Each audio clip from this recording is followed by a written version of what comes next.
সালামের উত্তর দিতে আমার নবী দেরি করে নাই বাবা। এই ছিল বাবা বলিয়ে কামেল বাবা। উন্না ছিল আবেদ, উন্না ছিল ইবাদতকারী। আল্লাহর ইবাদত করতে করতে জীবনটা কাটায় দিছে রে বাবা। ইবাদতের আমাদের একটা সময় আসতেছে যেটা সবে বরাতের রাত, কথা কয় না ঠিক কিনা বল? হালুয়া রুটি খাওয়ার দিন না, ওই দিনটা মসজিদ তালা মারার দিন না রে মুমিন। অনেক আছে ওই দিনকা, কিছু আছে আহলে খবিস, ওরা মসজিদ তালা মারিয়া দৌড়ায় আর শয়তান খুব খুশি হয়, কথা কয় না ঠিক কিনা বল? শয়তান কয় বাহ একটা কাম করছো, এই দিনকে তুই ঘুমাইতে আসছিস, আমার কাছে খুব ভালো লাগতেছে। কথা বুঝাইতে পারছি?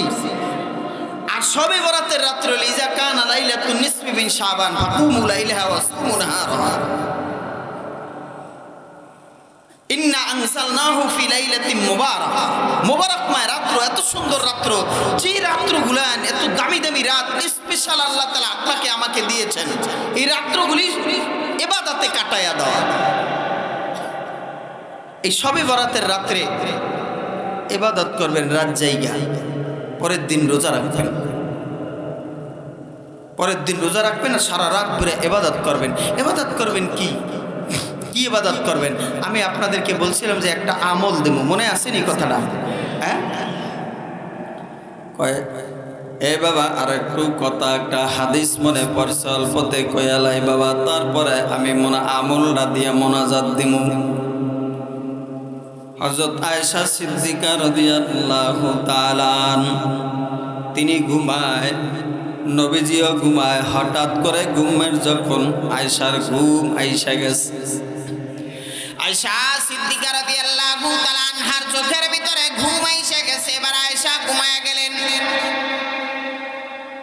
নবীর বাবা প্রত্যেকটা বেবির ঘরে ঘরে এক একটা রাত নবীজি থাকতেন। ওই দিন কাপালা ছিল আয়েশার ঘর, আয়েশার ঘরের মধ্যে এবার উনি থাকবে নবী। কিন্তু বাবা হঠাৎ করে আয়েশা যখন ঘুম পড়ে গেছে, আল্লাহর নবী মাঝরাইতে উঠা গেছে। মাঝরাইতে উঠা আল্লাহর নবী আর নাই। এদিক দিয়ে আয়েশা তো খোঁজাখুঁজি শুরু করছে, কোন ঘরে গেল দেখি।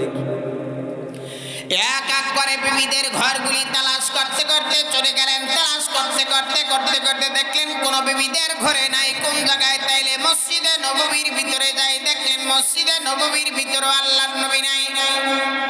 কোথায় আমার নবী? এ বাবা আয়েশা সিদ্দিকা রাদিয়াল্লাহু তাআলা আনহা বাবা খোঁজ করতে করতে কোথাও পায় না।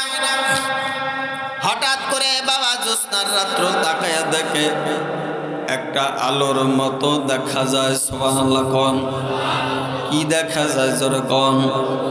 একটা আলোর মতো দেখা যায়। একেবারে মরুভূমির মধ্যে তাকায়া দেখলেন জান্নাতুল বাকি কবরস্থানের কিনারায় এমন একটা আলোর মতো দেখা যায়। ওই আলোটা কিসের একটু যায়, তবে আলোটা তো আমার পরিচিত পরিচিত মনে হয়। যেরকম সুবহানাল্লাহ। এ বাবা আয়েশা সিদ্দিকা রাদিয়াল্লাহু তাআলা আনহা বাবা বলতেন, হে দুনিয়ার মানুষ, তোমাদেরকে আমি বলি, তোমরা শুনে নাও।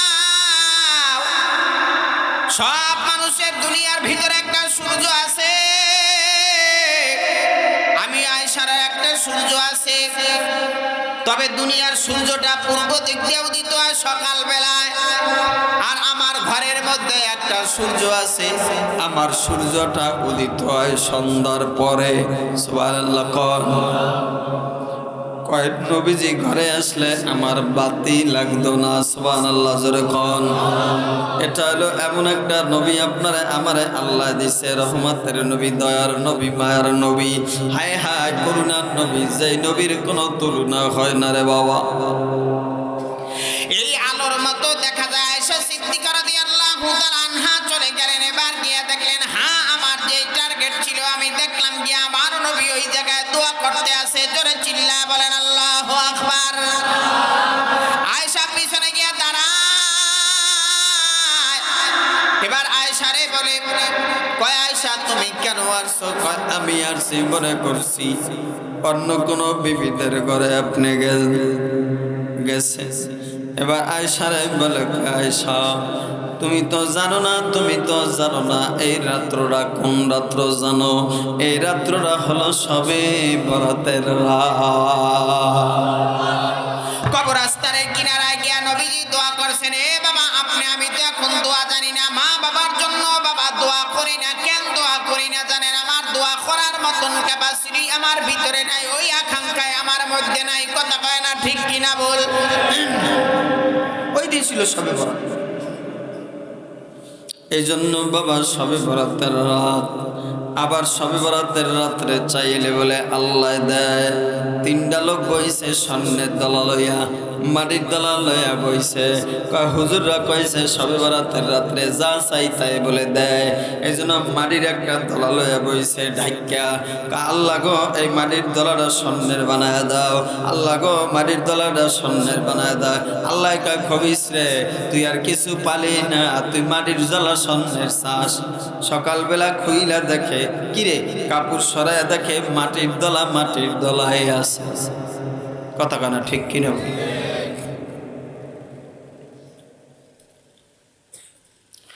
এবার বাবা বলি সবে বরাতের রাত্র তাইলে সামনে আসতেছে, রোজা রাখবেন নি, ইবাদত করবেন নি? করবেন ইনশাআল্লাহ করেন। এবার আসেন একটা আমল দিই।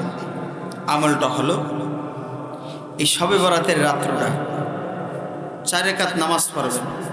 করে কার? 4 রাকাত নামাজ। ইবনে আব্বাস রাদিয়াল্লাহু তাআলা আনহু থেকে বর্ণিত, তিনি বলেন আল্লাহ রসুল বলেছেন, এ আব্বাস তুমি এই সালাতুত তাসবিহ নামাজ, এই নামাজটা প্রতিদিন পড়ো।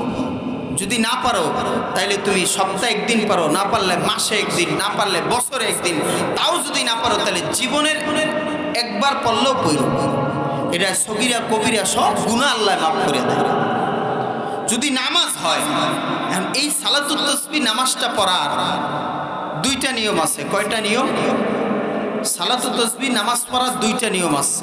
নিয়মটা আমি আপনাদেরকে বলি তাইলে সহজ হবে। যখন সালাতুত তাসবিহ নামাজ পড়তে দাঁড়াইলাম, 4 রাকাত নামাজ, দোয়া কয়শো বার? 300 বার। সুবহানাল্লাহি আলহামদুলিল্লাহ ওয়ালা ইলাহা ইল্লাল্লাহু আল্লাহু আকবার।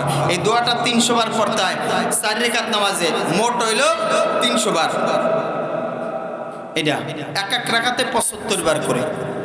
যখন আপনি নামাজে দাঁড়াইবেন, আমার দিকে তাকান, যখন আপনি নামাজে দাঁড়াইবেন এইভাবে আপনি নামাজে দাঁড়াইলেন, নামাজে দাঁড়াবার আল্লাহু আকবার বলে হাত বাঁধলেন। হাত বাঁধার পর এবার সানা পড়লেন। সানা পড়ার পর এরপরে দোয়াটা পড়বেন, সুবহানাল্লাহি আলহামদুলিল্লাহ ওয়ালা ইলাহা ইল্লাল্লাহু আল্লাহু আকবার।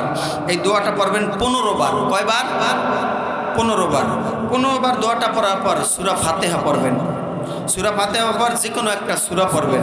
পড়ার পরে এরপর আবার পড়বেন 10 বার। কয়বার? মোট হয়েছে কয়বার? মনে রাখেন 25 বার। এরপরে আপনি আবার রুকুতে গেলেন, রুকুতে গিয়া পড়লেন 10 বার। কয়বার? রুকুতে গিয়া কয়বার? 10 বার। রুকুতে গিয়ে 10 বার পইরা আবার রুকুর থেকে উইঠা আবার খাড়া হইয়া 10 বার। কয়বার? কত হইল? 45। এরপর দাঁড়াইয়া আবার 10 বার।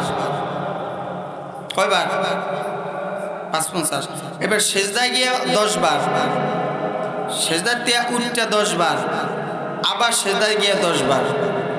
এবার আল্লাহু আকবার বলে আবার দাঁড়াইবেন। দাঁড়ায় আবার সূরা কেরাত পড়ার আগে আবার আপনি 15 বার পড়বেন এই দোয়াটা। 15 বার পড়ার পরে আবার ওইভাবে রুকুতে গিয়ে 10 বার, আর রুকুর থেকে উঠটা 10 বার, সেজদা গিয়ে 10 বার, সেজদার থেকে উঠা 10 বার। এইভাবে কইরা আপনি তাশাহুদ, 2 তাশাহুদের সবসময় আগে দোয়া পড়বেন। এরপরে সালাম ফিরাইবেন, ডানে বামে সালাম ফিরে দোয়া করবেন। আল্লাহ তাআলা আপনার নামাজও কবুল করবে আর জীবনের গুনাহও মাফ করে দিবে। এই একটা নিয়ম। আর একটা নিয়ম আছে। এখন বলতে পারেন হুজুর তাইলে সালাতুত তাসবিহ নামাজ যে পড়মু, এই 15 বার যে দোয়াটা পড়মু, হ্যাঁ কি তসবিহ হাতে লমু না কি লমু, কেমনে পড়ুম? আসে না এরকম? মনে থাকে না, কমতি হইলে তো হবে না। আপনার এই যে আমার হাতটা দেখছেন না, এই হাতটা এইভাবে যখন আপনি ধরবেন, ধরার পরে দেখা যায় হাতটা এইভাবে যখন আপনি ধরবেন, ধরার পরে এবার আপনি একবার পড়লেন এই সূরা কেরাত, একবার পড়লেন আস্তে মনে মনে, এটা মনে মনে ভাব, আপনি ডান হাতের বৃদ্ধ আঙ্গুলটা একটু খেয়াল করলেন, হাসিব দিয়ে রাখলেন, এরপর শাহাদাত আঙ্গুলটা, তারপরের আঙ্গুল, তারপরের আঙ্গুল, তারপরের আঙ্গুল, এরপরে এই দুই হাতে তো 10 বার হয়েই যায়। এবার আরেকবার ঘুরে 5 বার করবেন, 15 বার, আর বাকিগুলি সব 10 বার 10 বার। এই সিস্টেমে খেয়াল করে যদি একাগ্রতার সাথে এক মনে যদি আপনি নামাজ পড়তে পারেন, তাহলে আমি বলতে পারি ইবনে আব্বাস রাদিয়াল্লাহু তাআলা আনহু যেরকম নামাজ পড়ছে আল্লাহ রাজি খুশি হয়েছে, আপনার নামাজও আল্লাহ তাআলা রাজি খুশি হয়েছে। দোস্ত পড়ব তো ইনশাআল্লাহ। সালাতু তাসবিহ নামাজ জীবনে হইলেও একবার পড়েন, আল্লাহ তাআলা সবাইকে কবুল করুক বলে আমিন। ও মান আহাব্বা সুন্নতি ফাকাদ আহাব্বানি ওয়া মান আহাব্বানি কানা মাই ফিল জান্নাহ। যদি কেউ সুন্নতকে ভালোবাসে, মহব্বত করে সুন্নত দিয়ে তার মাথা থেকে পা পর্যন্ত সাজাইতে পারে, তাহলে নবীর কাছাকাছি জান্নাতে থাকবে। তাহলে জান্নাতে কারা কারা নবীর সাথে থাকতেছে? আল্লাহু আকবার। জায়গায় বলেন আল্লাহ।